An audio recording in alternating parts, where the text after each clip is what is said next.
I feel like all the construction workers, crows, and seagulls in the area know exactly the time when I'm sitting down to do a video, because right at the moment they're just starting all the weird noises that are humanly or inhumanly possible. Hello everybody, welcome back to another vlog. We are back in Istanbul. It's always nice to be back. We had a blast visiting our family, and to be honest, I would have stayed even longer, but my residence permit is expiring in about 2 weeks, and I need to be physically present in the country in order to be reapplying for it. The process is pretty much similar, as well as the documents for those who are reapplying and for those who are applying for the very first time. The very basic set of documents that you will need is the copy of all pages of your passport that have any stamps or writing or visas on them. They will most probably give it back to you during the interview, but it is a requirement to have them on file in your folder of documents that you're going to submit to them. The next thing that you need is the 4 new biometric pictures that have been taken, that you took in the last 6 months. The reason why I'm smiling is because the pictures have been the most fun part of that process of gathering the documents, because last year I came to the photo studio and my lawyer was talking to the photographer, kind of explaining what type of photograph is needed for the permit, the sizes and everything. This year I already know. You can just check their website for updates, and I'm going to include it right here for updates and the latest requirements. If you're doing it on your own, just make sure that the photographer that is taking your picture is aware that it's for the residence permit and is aware of the latest requirements and changes. So last year I came for my pictures to be taken, and I had my hair down and kind of in the front, and he goes, no, you cannot have your hair like this, you should push it back. And I'm like, well, okay, whatever. I pushed the hair back, and of course the picture turned out but whatever, it's just an ID. And this year I strategically had a ponytail, but my ears were slightly covered, and he took a picture. And he goes, wait, what was the picture for? And I said, it is for the residence permit. And he says, no, you have to have your ears uncovered. I found it so funny, because like, what kind of information, visual information, is in my ears that, they have to be uncovered for the ID photo? The ID is like this big, the picture is this big, you don't even see anything, but he had my ears uncovered. And he took a picture and he's like, well, your eyes look a little bit. I'm like, I don't care, just please print that picture. I don't care how the picture looks. In the long run, the pictures that you're taking for the second time when you're reapplying don't really matter, because they're going to be reusing the same old photo of yours that you used for the first ID. The new pictures that you're submitting is just for their own record. Anyway, that's my story for the pictures. You also need a copy of your rental agreement and a copy of your address registration. And now make sure that you do your address registration within the first year of your stay in Turkey, because I didn't know about this, but I was in time. I registered my address before I left, but nobody told me that I actually had to do it. And if you are late to do it and it's done not within the first year, you're fined, and I think it's around 600 lira, but I might be wrong. Anyway, the way you do the address registration is actually pretty easy. You have to get an appointment on the General Office of Civil and Citizenship Affairs. I'm gonna insert right here. It's very easy, straightforward. You just come in there. For those who are from Azerbaijan, it's kind of like our Asan Hidmet. If you're not from Azerbaijan, it's just like a general office where when you upon arrival, just take a number and wait until it appears on the screen, and then proceed to the table, and the lady, it's usually a lady, they're usually very versed in pretty much all languages, so they're gonna help you. Next thing you're gonna need is the background check or the criminal record. And the way it's done the very first time when you're applying, because you don't have your ID number, you have to physically go to the general prosecutor's office. All you need is your passport. You just show your passport, the lady punches in the name and the passport number, and you are done. That is your background check. The fun part is when you have your TC and you're reapplying the next year, the ID number that you get allows you to access the e-Devlet system where you can do the background check. Well, actually, it's a platform that has all the information that any individual resident or citizen might need. All your health record is there. Everything is in there. So it's very convenient and useful. In order to access that, when you get your TC, you have to go to the nearest PTT postal office of the area where you live and ask for the e-Devlet password. They will ask for your phone number, and I think the processing fee is 2 TL. And you will receive the SMS with your password. When you come home, just change the password, and that platform is for you to use. It's very useful and convenient. So I did my background check at home. I just punched in all my information, and the paper was in PDF format, downloadable and printable at home. So that's very convenient and easy.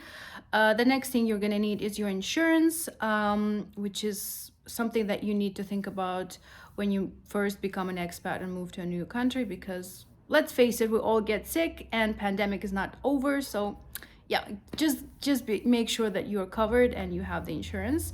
And the last but not least, you have to go to the immigration office website and fill in the application form. It's very easy, straightforward. Is in different languages, so you're not going to be confused on their website and on the application form. Print out the application form and the application confirmation page. Side note, have that application confirmation page on top of all the documents in the folder that you're going to submit, because that's the only thing they're going to be asking for once you get to the building on your interview day. After you submitted the application on their website, you're going to receive an SMS confirming your date and time of the interview. The very first year, it was exactly on my birthday, and kind of canceled my plans about going home for my birthday, but that was all right. It's actually too big of a word to call it an interview, but they still do. What actually happens, you go in there and you enter the building and you submit all your documents into a little window. They check if you have everything on file, and they give you a piece of paper with a number and the website where you can track the progress of your application. The new thing they added this year, after you submit all the information and you get your paper, is you have to do the fingerprints. So you do your fingerprints and you are done. In about 3 weeks after that, you're going to receive an SMS either approving your application, which is a yay moment, or declining your application, in which case you can always reapply and appeal that decision. One other thing we need to do this week is to take Raul's computer to Genius Bar at Apple Store, because his computer is acting out, and by acting out I mean his case popped open without no apparent reason, and usually they say it's connected to your battery, but the battery is working fine. We are out of warranty because we got it, I think, in 2019. So I don't know whether that's going to be possible to kind of fix it here, whether the problem is the battery, what's the price tag is going to be. So we're going to document that process as well. Hopefully it's going to be done properly and in time before he has to go. Yeah, that's it. That's the plan for today.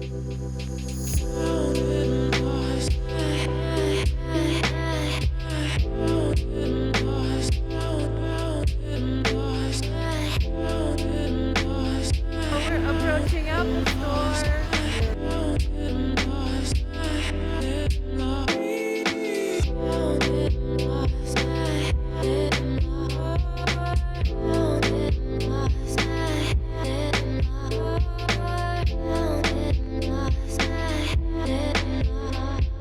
So we have finished our diagnostic of the battery, and it looks like the battery is damaged, and they're gonna check if there's any mechanical issue with it. Are you happy? Yeah, sure. Very nice guy.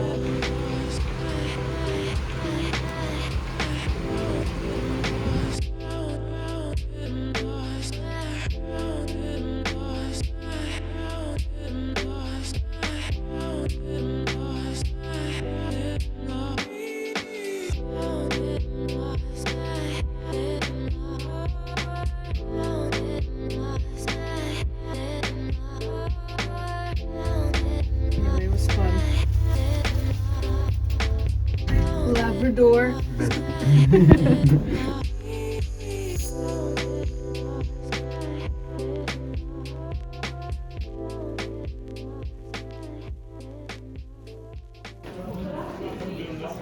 customer. Are you happy? Raul. Can you see my eyes?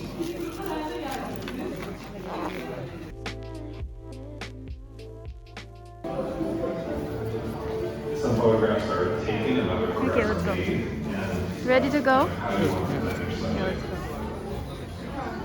Like this or like what? It took them exactly 1 week to fix it. It looks like new, right? Yeah. That was cracked open. Да, они все заменили. Смотри, новая клавиатура, новый тачбар, новые колонки, кнопка новая тоже, новый тачпад. Can you show what like exactly was wrong?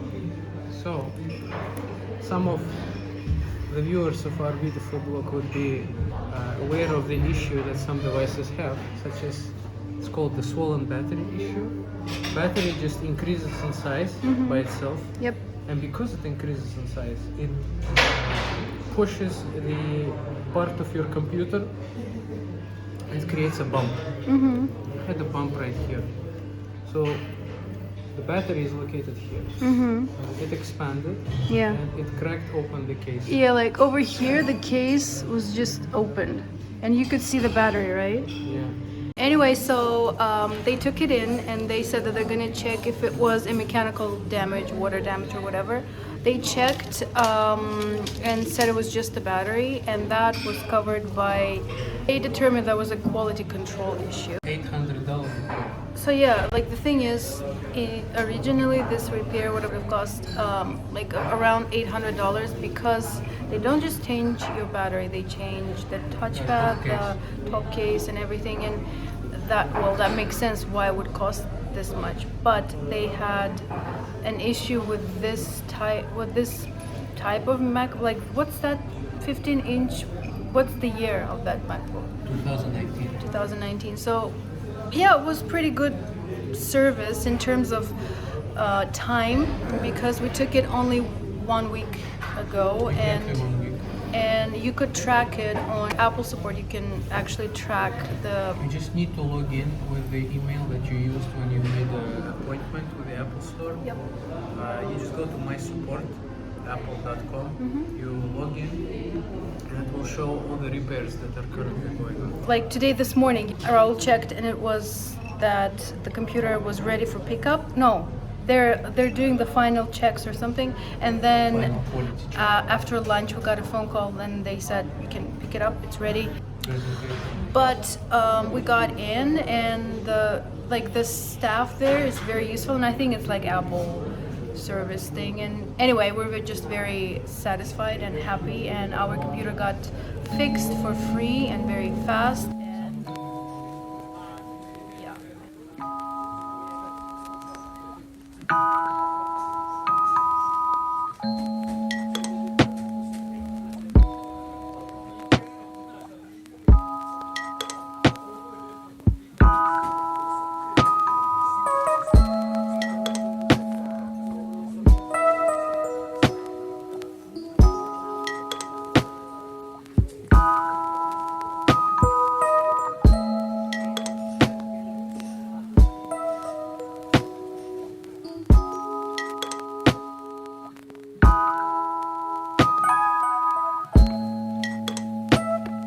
So about 3 weeks later, I received a letter. I would have received a letter if I was home that my new ID card is in the mail. Now I have to go personally pick it up. And the way it works, you have to just bring your current valid passport because my expired ID didn't work. So be smarter than me, bring your valid passport, and we're gonna pick it up from the mail right now.